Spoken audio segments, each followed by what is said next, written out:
السلام علیکم ورحمۃ اللہ وبرکاتہ۔ وعلیکم السلام ورحمۃ اللہ وبرکاتہ۔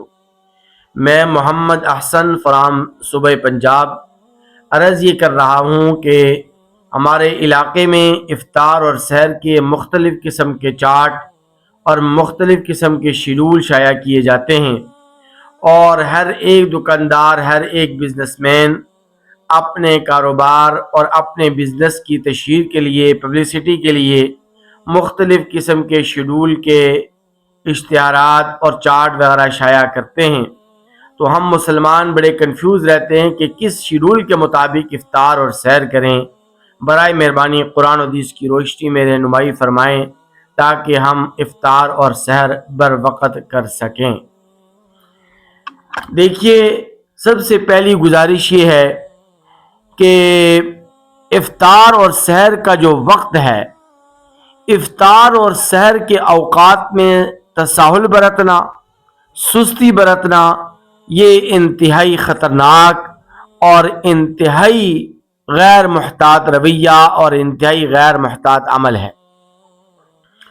آپ یہ بہانہ نہیں کر سکتے، اور نہ ہی آپ اس بات کو بنیاد بنا کر اپنے سحر اور افطار کے اوقات میں آپ سستی اور کاہلی برت سکتے ہیں کہ ہمارے علاقے میں مختلف قسم کے شیڈول ہیں اور مختلف قسم کے چارٹ اور اشتہارات شائع ہوتے ہیں۔ دیکھیے، آپ کے علاقے میں اور ہر علاقے کے اندر ایک مستند ادارہ ضرور ہوتا ہے، مستند دارالافتاء قائم ہے، مستند ادارے قائم ہیں۔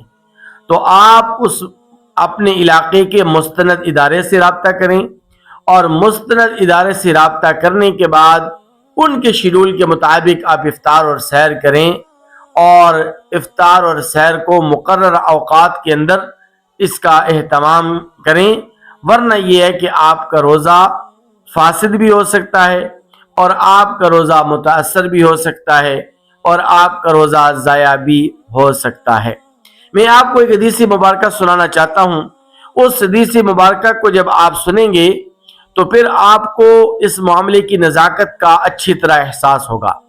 حضرت ابو امامہ باہلی رضی اللہ تعالی عنہ فرماتے ہیں کہ نبی کریم صلی اللہ علیہ وسلم نے فرمایا کہ میں سو رہا تھا، اور خواب میں مجھے دو شخص ایک پہاڑ کے اوپر لے کر گئے، اور مجھے کہا گیا کہ اس پہاڑ کے اوپر آپ چڑھیے۔ تو میں نے کہا کہ یہ تو بڑی مشکل گھاٹی ہے، بڑا مشکل پہاڑ ہے، میں اس کے اوپر کیسے چڑھوں، اور میں اس کے اوپر نہیں چڑھ سکتا۔ تو ان دو شخصوں نے مجھے کہا کہ آپ چڑھنے کی کوشش فرمائیے، ہم آپ کے لیے راستہ آسان اور چڑھنا سہل بنا دیں گے۔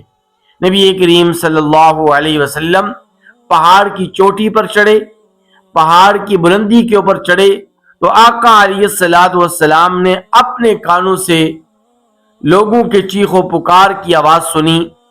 تو نبی کریم صلی اللہ علیہ وسلم نے فرمایا کہ یہ کون لوگ ہیں جو چیخ رہے ہیں، پکار رہے ہیں اور دہاڑے مار مار کر رو رہے ہیں؟ تو ان دو شخصوں نے مجھے کہا کہ یہ جہنم والوں کی چیخ اور پکار ہے، یہ ان کا شور اور ان کے رونے اور دھونے کی آوازیں ہیں۔ میں جب قریب گیا تو میں نے دیکھا کہ کچھ لوگ ایسے ہیں کہ جن لوگوں کو ایڑیوں کے بل الٹا لٹکایا گیا ہے، اور ان کی باچھوں کو پھاڑ دیا گیا ہے، ان کی باچھیں چیر اور پھاڑ دی گئی ہیں، اور ان کی باچھوں سے اور ان کے منہ سے خون بہہ رہا ہے۔ تو میں نے ان دو شخصوں سے پوچھا کہ یہ کون لوگ ہیں، اور ان کو یہ سزا اور ان کو یہ عذاب کیوں دیا جا رہا ہے؟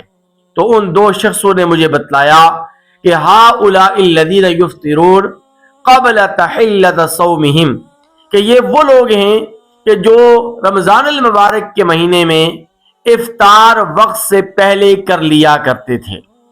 ابھی وقت داخل نہیں ہوتا تھا کہ یہ وقت سے پہلے افطار کر لیا کرتے تھے۔ اس لیے ہر سال ملک پاکستان کے علماء بھی اور ہر ایک ملک کے جید علماء افطار اور سحر کا بڑا اہتمام کرتے بھی ہیں، کراتے بھی ہیں، اور اپنے اپنے مستند اداروں سے شیڈول بھی شائع کرتے ہیں۔ اس لیے تمام مسلمانوں سے میری یہ گزارش ہے کہ وہ رمضان المبارک کے مہینے میں سحر اور افطار بر وقت کریں۔ رائٹ ٹائم پر افطار کریں، رائٹ ٹائم پر آپ سحری کریں۔ دیکھیے افطار میں تعجیل مستحب ہے، لیکن اس کا یہ مطلب نہیں ہے کہ آپ وقت سے پہلے افطار کر لیں۔ تعجیل کا مطلب یہ ہے کہ جب افطار کا وقت پورا ہو جائے اور افطار کا وقت جب ہو جائے تو فوراً افطار کریں، اس میں تاخیر نہ کریں۔ اور سحری میں تاخیر مستحب ہے، اور تاخیر مستحب ہونے کا یہ مطلب ہے کہ وقت ختم ہونے سے پہلے سحری بند کر لیں۔ یہ نہ ہو کہ سحری کا وقت ختم ہو چکا ہو اور ابھی تک آپ کھا پی رہے ہوں۔